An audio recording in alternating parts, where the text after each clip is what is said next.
Kegiatan Sanimas merupakan pemberian dana bantuan pemerintah sebagai bentuk inisiatif untuk penyediaan prasarana dan sarana air limbah tanggap kebutuhan. Fokus kegiatan Sanimas adalah penanganan air limbah domestik rumah tangga. Penyelenggaraan program Sanimas memiliki maksud antara lain: 1. Meningkatkan kualitas dan kuantitas pemberdayaan masyarakat. 2. Meningkatkan kualitas sanitasi dan kebersihan lingkungan masyarakat. 3. Menyediakan prasarana dan sarana air limbah domestik. 4. Menjaga kualitas air tanah dari pencemaran yang bersumber dari air limbah domestik, seperti bakteri E. coli, dan mengurangi beban pencemaran pada badan air seperti di sungai, danau, dan lain-lain. Metode seleksi lokasi partisipatif atau SLOTIF merupakan penyederhanaan dari metode Rapid Participatory Assessment atau RPA, di mana pendekatan yang digunakan adalah lebih fokus pada penggunaan variabel dan indikator yang terkait program Sanimas, khususnya pendekatan untuk memilih calon lokasi untuk memenuhi kriteria program Sanimas. Kriteria yang dimaksud adalah lokasi lingkungan yang masyarakatnya siap, padat penduduk, dan rawan sanitasi. Ditambah lagi dengan pemberdayaan di lokasi yang masyarakatnya paling bersemangat. Tujuan dilaksanakannya metode SLOTIF adalah untuk memilih lokasi Sanimas yang paling memenuhi kaidah petunjuk umum dan keberlanjutan program Sanimas. Melalui metode ini, penilaian dilakukan secara cepat dan terstruktur oleh sekelompok wakil atau tim SLOTIF calon pemanfaat dari 2 hingga 4 calon titik lokasi di setiap desa atau kelurahan yang diusulkan. Harapannya, program Sanimas mendapatkan lokasi yang paling sukses. Berikut ini adalah alur pelaksanaan SLOTIF.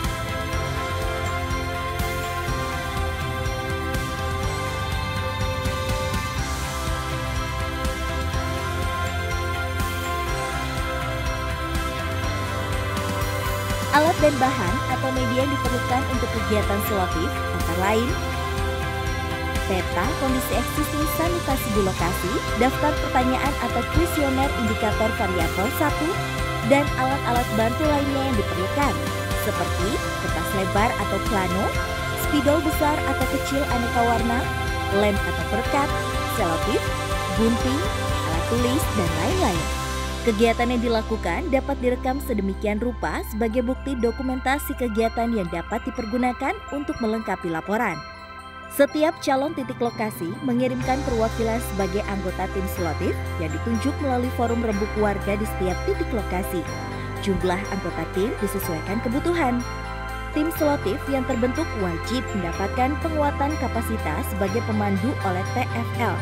Tugas anggota tim SLOTIF antara lain: memfasilitasi kegiatan SLOTIF di setiap titik lokasi didampingi TFL, menyiapkan data sekunder pada calon titik lokasi masing-masing, berupa peta calon titik lokasi yang menginformasikan data kependudukan, jumlah penduduk, klasifikasi kesejahteraan mulai dari kaya, sedang, sampai kurang mampu.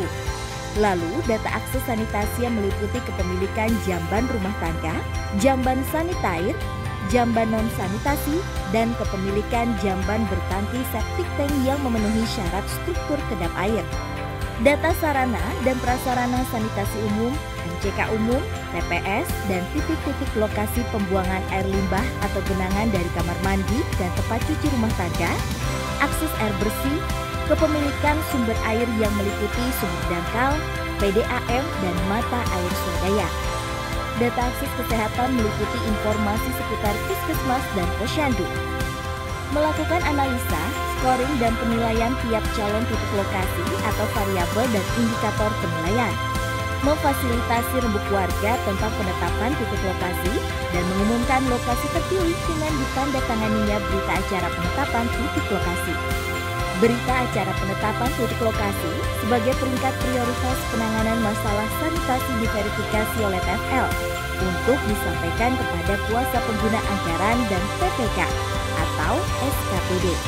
Tim SLOTIF dalam melakukan tugasnya didampingi TFL ke titik lokasi dan menggali kondisi existing terkait sanitasi dengan menggunakan variabel dan indikator terukur.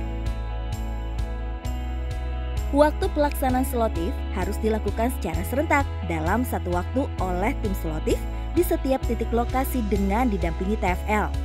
Penentuan waktu pelaksanaan harus melalui kesepakatan rebuk warga di tingkat desa atau kelurahan, di mana keterwakilan setiap titik lokasi hadir dalam kegiatan rebuk. Sementara untuk jam pertemuan warga dilaksanakan pada waktu yang memungkinkan. Seluruh masyarakat atau keterwakilan masyarakat di calon titik lokasi dapat menghadiri kegiatan tersebut. Keterwakilan calon pengguna meliputi laki-laki, perempuan, masyarakat berpenghasilan rendah dan kaya, tokoh masyarakat di lingkungan, kader desa atau kelurahan, tokoh RT atau RW, dan lain-lain.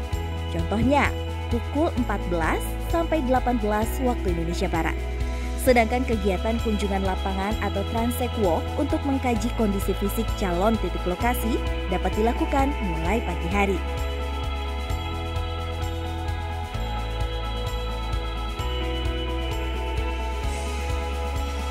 Adapun variabel dan bobot penilaian yang digunakan untuk penilaian atas calon titik lokasi terdapat pada tabel berikut.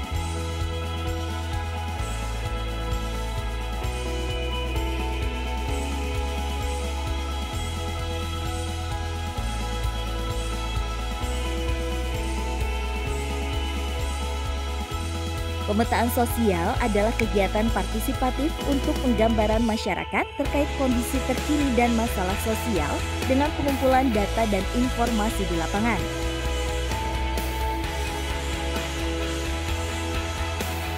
Peta desa dibuat dengan tujuan agar masyarakat peserta diskusi dan tim pemandu diskusi mendapatkan pemahaman di beberapa hal, antara lain memahami kondisi sumber daya desa, sumber daya alam, sumber daya ekonomi, sumber daya sosial, infrastruktur desa, dan sumber daya manusia. Mengidentifikasi masalah dan potensi terkait sumber daya desa. Mengidentifikasi perubahan yang terjadi setelah adanya program IBM.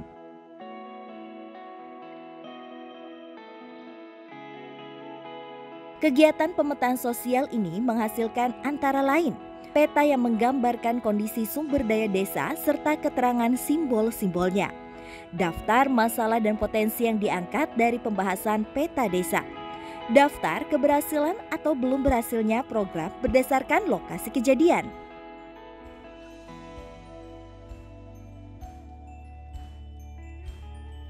Pada tahap persiapan TFL menyiapkan alat dan bahan yang diperlukan untuk pengkajian. Tim persiapan menggunakan panduan atau rancangan yang telah disepakati untuk membahas antara lain teknik fasilitasi setiap metode atau teknik pemetaan sosial yang digunakan. Pertanyaan kunci untuk memfasilitasi diskusi dengan menggunakan masing-masing metode atau teknik pemetaan sosial. Apabila diperlukan, TFL melakukan praktek atau simulasi penggunaan metode pemetaan sosial sebelum terjun memandu diskusi masyarakat.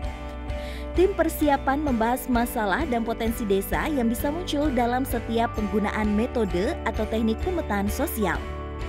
Selain persiapan sebagai tim fasilitator, pada tahap persiapan juga dilakukan penyampaian undangan pertemuan kepada kelompok yang akan menjadi peserta diskusi, lisan atau surat.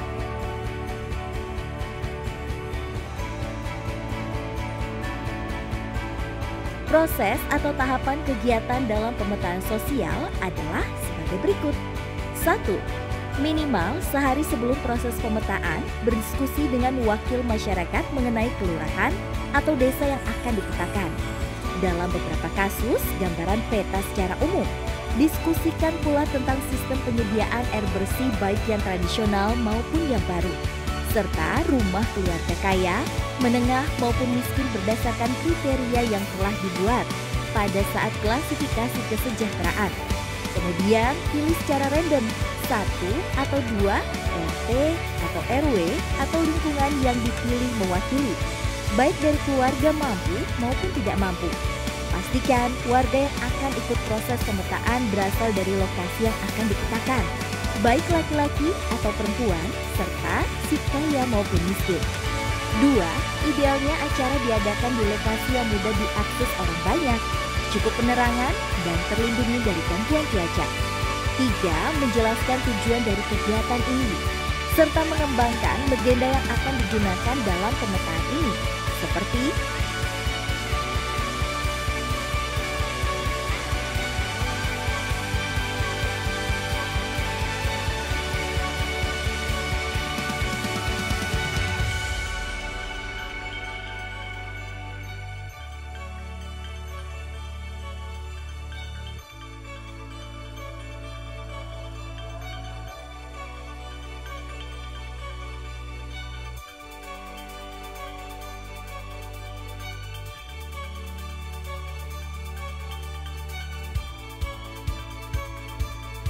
4. Tanda dalam peta mengenai akses masyarakat terhadap sarana air bersih maupun sanitasi baik maupun buruk.